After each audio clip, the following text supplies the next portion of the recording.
नमस्कार दोस्तों, आज हम कवर करेंगे यूनिट थर्ड सेमेस्टर फर्स्ट का जो मल्टी डिसिप्लिनरी कोर्स है जियोग्राफी, उसका topic concept of rotation of अर्थ। तो अगर आपको वीडियोस के नोट्स चाहिए तो आप मेरा टेलीग्राम चैनल ज्वाइन कर सकते हो। और आपको अगर फर्स्ट सेमेस्टर जैसे कम्युनिकेशन, इंग्लिश, पॉलिटिकल साइंस के अगर नोट्स चाहिए तो वो भी मैं लिंक डिस्क्रिप्शन में दे दूँगा वीडियोज़ के, तो वहाँ से आप चेक कर सकते हैं। तो आप अगर हमारे चैनल पर नए हैं तो हमारे चैनल को ज़रूर सब्सक्राइब करें। तो स्टार्ट करते हैं हम अपना आज का वीडियो। फर्स्ट टॉपिक हमारा क्या है? Concept of rotation of earth. Rotation can be defined as a motion of a body along its axial plane. कोई भी बॉडी अगर मोशन में और अपने ही एक्सियल प्लेन पे मोशन कर रही है, ठीक है, अपनी ही जगह पे वो घूम रही है या कोई भी मोशन कर रही है, और उस मोशन के लिए हम जो टर्म यूज़ करते हैं उसे क्या बोलते हैं? रोटेशन।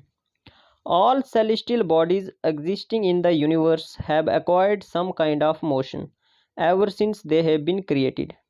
जब से ये जो सेलेस्टियल बॉडीज क्रिएट हुई हैं यूनिवर्स में, तब से ही ये कोई ना कोई मोशन एक्वायर कर रही हैं, यानी किसी ना किसी टाइप के मोशन में लगी हुई हैं, ठीक है। वो चाहे घूमना हो गया, कोई किसी भी टाइप की मूवमेंट जो है वो बॉडीज कर रही हैं। And many theories have been propounded to explain this phenomena. और बहुत सारे थ्योरिस्ट साइंटिस्ट्स ने अब अपनी थ्योरीज दी हैं इनके एग्जिस्टेंस को लेके, इनके ओरिजिन को लेके, और कि क्यों ये घूम रही हैं, इनके घूमने से क्या हो रहा है, ठीक है, इनकी मूवमेंट से क्या हो रहा है। तो ये सब हमें इन थ्योरीज से पता चलता है। The motion is prominently of two types, ठीक है। जो मोशन है वो प्रोमिनेंटली दो टाइप का होता है। एक क्या होता है? रोटेशन, और एक रेवोल्यूशन, ठीक है। अर्थ में जो मोशन होता है वो दो टाइप का होता है, रोटेशन और revolution. Rotation is the surface motion of body around its on central line. Rotation क्या होता है? अर्थ का अपनी ही जगह पे, अपने ही एक्सियल प्लेन पे घूमना। किसके इर्द गिर्द? जो एक इमेजिनरी लाइन बनी हुई है अर्थ के बीच में, उसके अपने ही एक्सियल प्लेन पे जब अर्थ घूमती है अपनी सेंट्रल लाइन के इर्द गिर्द, तो उसे हम क्या बोलते हैं? Rotation. Whereas revolution is the movement in an orbit around another body in the center. और रेवोल्यूशन क्या होता है? जब कोई बॉडी किसी अनदर बॉडी के ऑर्बिट में घूमती है, यानी किसी और बॉडी के इर्द गिर्द घूमती है, पूरा चक्कर काटती है, तो उसको मूवमेंट को क्या बोलते हैं हम? रेवोल्यूशन, ठीक है। आपको अब डिफरेंस पता चल गया होगा रोटेशन और रेवोल्यूशन में क्या डिफरेंस है, ठीक है। Earth's rotation or spin, just like a spinning top, is the rotation of planet Earth around its own axis. जो हमारी अर्थ की रोटेशन है वो किसकी तरह है? जस्ट लाइक अ स्पिनिंग टॉप। जब हम स्पिनिंग टॉप को जब हम घुमाते हैं, स्पिन करते हैं, तो वो अपनी जगह पे घूमता रहता है, ठीक है। तो इसी तरह जो हमारी अर्थ है वो भी अपने एक्सियल प्लेन पे क्या करती है? रोटेट करती है, पूरा चक्कर काटती रहती है, ठीक है। That is the surface of the earth taking a whole round around a central line passing through the poles and centre of the earth. जो हम एक इमेजिनरी लाइन जो है सेंटर ऑफ द अर्थ और पोल से पास करते हैं, जिसे हम इक्वेटर बोलते हैं, तो जो हमारी अर्थ है वो भी उसके इर्द गिर्द पूरा एक चक्कर काटती है, जिसकी वजह से क्या डे एंड नाइट बनते हैं। Earth rotates in an eastward direction similar to the motion of the sun around which it revolves. Earth किस डायरेक्शन में रोटेट करती है? ईस्टवर्ड डायरेक्शन में, जिसमें वो क्या करती है? रिवॉल्व करती है किसके इर्द गिर्द? सन के इर्द गिर्द। सन के ऑर्बिट के इर्द गिर्द भी को किस डायरेक्शन में रिवॉल्व करती है? ईस्टवर्ड डायरेक्शन में। और खुद अपनी जगह पे भी वो किस डायरेक्शन में रोटेट करती है? ईस्टवर्ड डायरेक्शन में ही। तो जब एक बॉडी अपने रोटेशन भी एक ही डायरेक्शन में मूव करे और रेवोल्यूशन भी एक ही डायरेक्शन में करे, तो उस मोशन को हम क्या बोलते हैं? प्रोग्रेड मोशन, ठीक है। तो इस मोशन को भी हम क्या बोलेंगे? Prograde motion. As viewed from north polar star Polaris, Earth spins counter clockwise, ठीक है। जब हम अर्थ को नॉर्थन पोल से देखते हैं तो जो अर्थ है वो किस डायरेक्शन में स्पिन करते हुए दिखती है हमें? काउंटर क्लॉकवाइज डायरेक्शन में। Exactly opposite is the spinning motion appear in the south pole, यानी क्लॉकवाइज। और जब हम साउथ पोल से देखते हैं तो हमें अर्थ किस डायरेक्शन में रोटेट हुए दिखती है? क्लॉकवाइज डायरेक्शन में। If we seen through Antarctica, जब हम एंटार्क्टिका से अगर हम देखें तो। One full rotation takes 24 hours, ठीक है। एक फुल रोटेशन अर्थ का कितना लेता है? 24 आवर्स, ठीक है। टेक्निकली अगर हम देखें तो वो कितना होता है? 23 आवर 56 मिनट एंड 4 सेकेंड्स लेता है एक रोटेशन पूरा करने में हमारी अर्थ। नाउन एज अ साइडरियल डे, इसे हम साइडरियल डे टर्म से भी जानते हैं, ठीक है। This rotation determines our cycle of day and night. तो इसी रोटेशन की वजह से जो हमारे डे एंड नाइट्स बनते हैं, ये तो सिंपल सबको पता। अब देखते हैं हम history of the concept of rotation. ठीक है, रोटेशन के कंसेप्ट को लेकर डिफरेंट हिस्टोरियंस, थ्योरिस्ट, साइंटिस्ट ने अपने क्या क्या व्यूज़ रखे। ठीक है, फर्स्ट पॉइंट देखते हैं हम, एंशिएंट व्यूज़ क्या थे रोटेशन को लेके। Early civilization believed earth was stationary and all celestial objects, sun, moon, star, planets revolve around it. जो एंशिएंट व्यू था तो उसमें उनका मानना था थ्योरिस्ट्स का कि जो अर्थ है वो क्या है, स्टैटिक है, मतलब एक जगह ही है। ठीक है, वो मूव नहीं करती, बल्कि जो अदर सेलेस्टियल बॉडीज यानी sun, moon, star, other planets, वो किसके इर्द गिर्द घूमते हैं, अर्थ के इर्द। For example the geocentric model proposed by Aristotle and refined by Ptolemy depicted Earth at the center of the universe with planets and stars moving in a circular orbit around it। अगर ancient views की अगर हम example देखें तो जो model geocentric model दिया किसने, Aristotle और पेटोलमी ने, तो उनका मानना था कि जो अर्थ क्या वो स्टैटिक है, वो एक जगह पे ही है, वो मूव नहीं करती, रोटेट नहीं करती, बल्कि जो अदर यूनिवर्स से या प्लैनेट हैं, स्टार्स हैं, वो उसके ऑर्बिट में मूव करते हैं। तो ये व्यू थे किसके, एंशियंट। सेकंड पॉइंट है Aryabhatta's contribution. The India's astronomer Aryabhatta was one of the first to propose that Earth rotates on its axis. India के फर्स्ट एस्ट्रोनॉमर थे आर्यभट्टा, जिन्होंने ये डिपिक्ट किया, ये बताया कि जो अर्थ है वो अपने एक्सिस पे रोटेट करती है, अपने एक्सिस पे घूमती है। He explained that the apparent daily motion of stars is due to the Earth's rotation, not the movement of stars. और उन्होंने ये भी बताया कि जो हमें स्टार्स मूव करते हुए दिखते हैं, वो असल में स्टार्स मूव नहीं करते, बल्कि जो अर्थ है हमारी, वो क्या करती है, मूवमेंट करती है। इस वजह से जो हमें स्टार्स मूव करते हुए दिखते हैं। For example he linked Earth's motion to the movement of a boat. ठीक है, अर्थ's रोटेशन को समझाने के लिए उन्होंने अर्थ के मोशन को किसके साथ कंपेयर किया, बोट की मूवमेंट के साथ। A stationary object like trees on the shores appears to move in the opposite direction when viewed from a moving boat। ठीक है, जब हम एक मूविंग बोट में बैठे होंगे तो जो शोर्स पे, किनारों पे जो पेड़ पौधे लगे होंगे, वो हमें क्या मूव करते हुए दिखते हैं, लेकिन असल में वो मूव नहीं करते, बल्कि जो बोट है वो क्या करती रहती है, मूवमेंट करती रहती है। ठीक है, जैसे हम अगर आज की एग्जाम्पल है, जैसे हम अपनी कार या किसी भी बाइक पे अगर बैठ के चलें, तो जब हम चलाते हैं बाइक, तो जब बाइक की मूवमेंट की वजह से जो आसपास के जो हमें पेड़ पौधे वो क्या करते हैं, मूवमेंट करते हुए दिखते हैं, लेकिन असल में मूव कौन कर रहे हैं, हम कर रहे हैं, कार मूव कर रही है। ठीक है, तो ये समझाने के लिए उन्होंने अर्थ's रोटेशन समझाने के लिए इस एग्जाम्पल से ये एग्जाम्पल दी।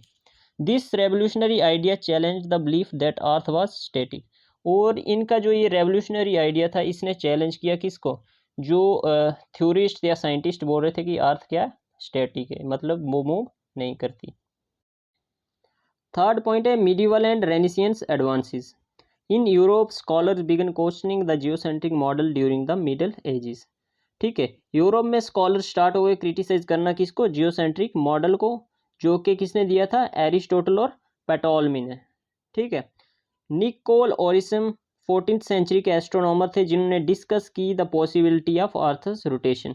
इन्होंने डिस्कस किया कि ये पॉसिबल हो सकता है कि अर्थ जो है रोटेट करती है, lying the ground work for future studies. और इन्होंने वो बहुत सारी जो थ्योरीज दी अर्थ की रोटेशन को लेकर, उसने एक ग्राउंड वर्क रखा फ्यूचर स्टडीज़ के लिए। निकोल कॉपरनिकस 1514 के ये एस्ट्रोनॉमर हैं। ठीक है, propose the heliocentric model stating that the sun is the center and the earth both rotates on its axis and revolves around the sun। और जो निकोल कॉपरनिकस थे, इन्होंने 1514 में ये थ्योरी दी, हेलियोसेंट्रिक मॉडल दिया, जिसमें इन्होंने बताया कि जो सन है वो सेंटर में, और जो अर्थ है वो इसके ऑर्बिट में भी घूमती है, और अपने एक्सियल प्लेन पे भी क्या करती है, रोटेट करती है। Example, he used mathematical calculations to explain phenomena like changing positions of planets। ठीक है, इन्होंने क्या कैसे पता लगाया इस हेलियोसेंट्रिक मॉडल का, इन्होंने क्या किया, मैथमेटिकल कैलकुलेशंस का यूज़ किया, और इन्होंने पता लगाया प्लैनेट्स की पोजीशन को ये चेक करते रहे regularly, which were better explain by the spinning Earth. जो कि ये जो पोजीशंस चेंज हो रही थी ये किस वजह से हो सकती थी, एक अगर अर्थ जो है मूव रोटेट करती रहती या रेवोल्यूशन करती रहती, रेदर देन अ स्टेशनरी वन। ठीक है, अगर अर्थ जो है स्टैटिक होती मतलब एक ही जगह पे होती तो ये पोजीशंस प्लैनेट की नहीं होती। तो इस वजह से इनको ये पता चला कि जो अर्थ है वो रोटेट भी करती है और रिवॉल्व भी करती है around the sun. Fourth point देखते हैं, Galileo and Newton views on earth's rotation and revolution. ठीक है, Galileo in 1609 built telescopes to observe celestial bodies. ठीक है, 1609 में गैलीलियो ने क्या टेलीस्कोप्स बिल्ड किए, किस चीज़ को ऑब्जर्व करने के लिए, सेलेस्टियल बॉडीज़ को, जो कि यूनिवर्स में डिफरेंट सेलेस्टियल बॉडीज़ थी। His observations of Jupiter's moons. ठीक है, इन्होंने क्या ऑब्जर्व किया, जुपिटर्स के जो मून्स हैं बीच ऑर्बिट जुपिटर, जो को जुपिटर के ऑर्बिट में क्या कर रहे हैं, रेवोल्यूशन कर रहे हैं, घूम रहे हैं। ठीक है, provided evidence that not all objects revolve around Earth. तो यहाँ से एक एविडेंस प्रोवाइड करते हैं कि तमाम चीज़ें जो तमाम ऑब्जेक्ट्स हैं यूनिवर्स में वो अर्थ के इर्द गिर्द नहीं घूम रही। ठीक है, जैसा कि एरिस्टोटल का जो जियोसेंट्रिक मॉडल था जिसमें बताया गया था कि अर्थ के इर्द गिर्द सभी सेलेस्टियल बॉडीज़ घूमती हैं। तो यहाँ से इन्होंने सपोर्ट किया किसको, हेलियोसेंट्रिक मॉडल जो कि कॉपरनिकस ने दिया था, जिसमें उन्होंने बताया था कि अर्थ जो है सन के इर्द गिर्द घूमती है और ऑल अदर सेलेस्टियल बॉडीज़ भी जो है सन के इर्द गिर्द घूमती हैं। ठीक है, नेक्स्ट है न्यूटन। ठीक है, Newton views regarding Earth's rotation. Newton explained Earth's rotation using his laws of motion and laws of gravitation. ठीक है, न्यूटन एक्सप्लेन करते हैं अर्थ's रोटेशन को किसका यूज़ करके, लॉ ऑफ मोशन और लॉ ऑफ ग्रेविटेशन का यूज़ करके। For example his first law inertia explained why earth continues to spin. ठीक है, जो इनका फर्स्ट लॉ इनर्शिया उसमें ये एक्सप्लेन करते हैं कि क्यों जो अर्थ है वो कंटिन्यूसली रोटेट कर रही है, स्पिन कर रही है। और उन्होंने ये बताया कि there's no external force strong enough to stop it, कि कोई एक्सटर्नल ऐसी फोर्स नहीं है जो अर्थ को स्टॉप करे, इस वजह से वो कंटिन्यूसली मूव कर रही है। तो लॉ ऑफ इनर्शिया क्या कहता है, कोई भी चीज़ उस पर अगर कोई भी किसी भी मोशन में है, ठीक है, तो वो तब तक स्टॉप नहीं होगी जब तक आउटसाइड जो है कोई भी उसे फोर्स, स्ट्रॉन्ग फोर्स नहीं लगेगी उसे रोकने के लिए, तब तक वो क्या है कंटिन्यूसली उस मोशन में ही रहेगी। उसके बाद gravitation also ensure the spinning earth doesn't fly apart despite it's rotational speed. उसके बाद ये बताते हैं कि अर्थ जो रोटेट कर रही है वो कहीं और क्यों नहीं मूव कर लेती। ठीक है, वो इतनी ज़्यादा स्पीड में जब रोटेट करती है तो वो कहीं उड़ क्यों नहीं जाती वहाँ से, ठीक है, किसी और जगह क्यों नहीं चली जाती। तो इन्होंने एक ग्रेविटेशन के जरिए बताया कि ग्रेविटेशनल फोर्स की वजह से जो अर्थ है जिस जगह पे रोटेट कर रही है या रेवोल्यूशन कर रही है वो उसी जगह पे घूम रही है। वो किस वजह से घूम रही है, ग्रेविटेशन की वजह से। तो इन दो लॉज की वजह से न्यूटन ने एक्सप्लेन किया अर्थ रोटेशन को। ठीक है, अब देखेंगे हम वाई डज अर्थ रोटेट, कि धरती जो है वो क्यों रोटेट करती है। फर्स्ट पॉइंट है ओरिजिन ऑफ रोटेशन, रोटेशन का ओरिजिन कहाँ से हुआ। 4.6 billion years ago earth and the solar system were found from a giant molecular cloud made of hydrogen, helium and other elements. 4.6 billion साल पहले जो अर्थ और सोलर सिस्टम था वो किससे बना, एक जायंट मॉलिक्यूलर क्लाउड से बना, जो कि किससे बना हुआ था वो क्लाउड, हाइड्रोजन, हीलियम और अदर एलिमेंट्स से। As this cloud collapsed under its own gravity, it began spinning due to angular momentum, a rule of physics that keeps spinning object in motion.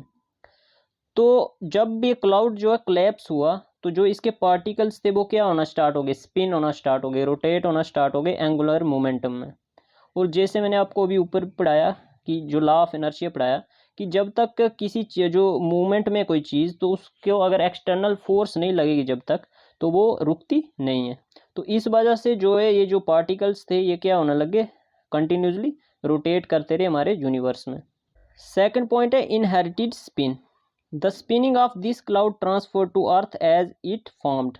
ठीक है, तो जो स्पिनिंग पार्टिकल्स थे इनसे ही तो अर्थ बनी बाद में जाकर। तो जो अर्थ थी वो भी क्या कर रही है, उसी तरह जो जिन पार्टिकल्स से अर्थ बनी है वो मूव करते थे, इस वजह से जो अर्थ है हमारी वो भी रोटेट करती है। सेकंड पॉइंट है inherited spin, the spinning of this cloud transfer to earth as it is formed. तो जो स्पिनिंग ऑफ क्लाउड था वो किस में ट्रांसफर हुआ, अर्थ में, क्योंकि जो अर्थ थी वो भी किससे बनी थी, जो क्लाउड के कोलैप्स होने के बाद जो पार्टिकल्स थे उनसे ही अर्थ जो है बनी थी।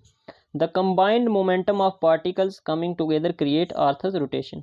और जब ये तमाम पार्टिकल्स जो कोलैप्स हुए थे क्लाउड के, तो इनसे जब अर्थ बनी तो अर्थ आज भी जो है कंटिन्यूसली रोटेट कर रही है इसी वजह से, ठीक है, क्योंकि जो पार्टिकल्स थे वो भी मूव कर रहे थे और इसी वजह से जो हमारी अर्थ आज भी मूव कर रही है। अब देखते हैं हम speed of rotation. First point है rotation speed. Earth takes 23 hours 56 minutes and 4.09 seconds to complete one rotation, this is called sidereal day. तो अर्थ कितना टाइम लेती है एक रोटेशन को पूरा करने में? 23 आवर्स 23 घंटे 56 मिनट्स और 4.09 सेकेंड्स लेती है एक रोटेशन को कंप्लीट करने में। In 2020 scientist observe that earth's rotation temporarily sped up. तो 2020 में साइंटिस्ट ने ऑब्जर्व किया कि जो अर्थ की रोटेशन है वो क्या हो गई, बढ़ गई, ठीक है, बढ़ गई है। On June 29 2022 earth completed its rotation 1.59 milliseconds faster than the usual 24 hour day. तो जून 19 2022 को जो साइंटिस्ट ने ऑब्जर्व किया कि जो अर्थ ने अपना रोटेशन 1.59 मिली सेकेंड्स जल्दी पूरा कर लिया, ठीक है, 24 आवर होने से पहले। तो उन्होंने रीज़न क्या बताया? Melting ice, tidal forces, ocean and atmospheric जो फोर्सेस है, जो चेंज आ रहा है क्लाइमेट चेंज होने की वजह से, इस वजह से जो हमारी अर्थ का बैलेंस है वो क्या हो रहा है, डिस्टर्ब हो रहा है, और इस वजह से जो रोटेशनल स्पीड में चेंजेस आ रही हैं, कम या ज़्यादा होने की चेंजेस आ रही हैं। अब देखते हैं हम इफ़ेक्ट्स ऑफ अर्थ's रोटेशन, यानी अर्थ की रोटेशन की वजह से हमारी अर्थ पे क्या क्या चेंजेस, क्या क्या इफ़ेक्ट्स होते हैं। फर्स्ट पॉइंट है day and night. Earth spins on its axis causing different parts of planet to face the sun at different times. तो जैसे कि अर्थ जो रोटेट करती है अपने एक्सिस पे, तो इस वजह से जो हमारी अर्थ के डिफरेंट पार्ट्स हैं उन पे डिफरेंट टाइम्स पे हमें सन जो है दिखाई देता है, यानी सन फेस करता है हमारी अर्थ के डिफरेंट पार्ट्स को। This creates day time for one half of the earth and night time for the other half. तो जैसे कि अर्थ रोटेट कर रही है अपने एक्सिस पे, तो जो हिस्सा सन की तरफ होगा अर्थ का, वहाँ पे क्या होगा, दिन होगा, और जो हिस्सा अपोजिट साइड में होगा वहाँ क्या होगी, नाइट होगी, यानी रात होगी, ठीक है। उसके बाद सेकंड पॉइंट क्या है, shape of earth. Due to the earth spin the planet world slightly at the equator and is flattened at the poles, this makes earth an oblate spheroid not a perfect sphere. तो earth को shape करता है, ठीक है, rotation की वजह से जो हमारी अर्थ है वो क्या है, स्लाइटली वर्ल्ड है, ठीक है, इक्वेटर पे, जो इक्वेटर होता है, जो इमेजिनरी लाइन पास होती है, ठीक है, इक्वेटर्स पे क्या स्लाइटली वर्ल्ड है हमारी अर्थ, और फ्लैटर है कहाँ पे, पोल्स पे। ये फिगर में शो करूंगा, फिगर में आपको पता चल जाएगा। स्लाइटली बल्ज यानी फ्लैटर है, मतलब प्लेन दिखता है, ठीक है। This makes earth an oblate spheroid. तो इस वजह से जो हमारी अर्थ की जो शेप है वो क्या है, ओबलेट स्पेरोइड है, यानी परफेक्ट स्पेयर नहीं है, ठीक है। तो फिगर आपको दिख रही होगी, इस तरह की जो हमारी अर्थ की शेप है।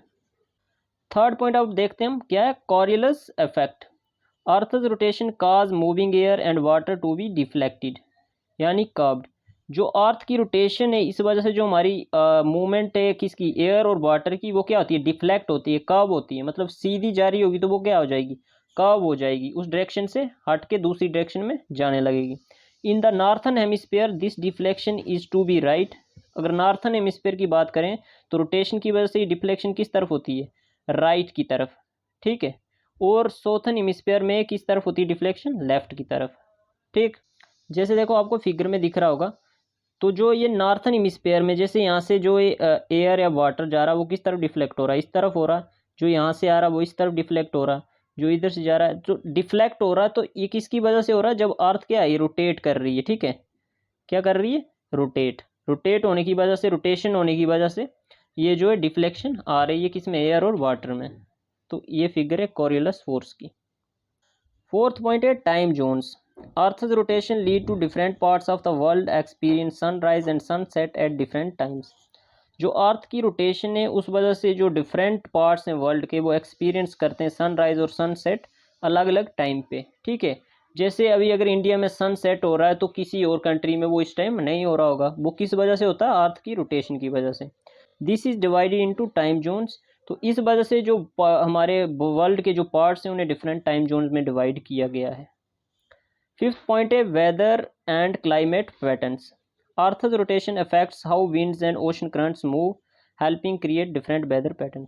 तो रोटेशन जो है वो ऑल्सो अफेक्ट करती है हमारे वेदर पैटर्न्स को, ठीक है, जैसे अफेक्ट करती है विंड्स और ओशन करंट्स को मूव करने में, ठीक है।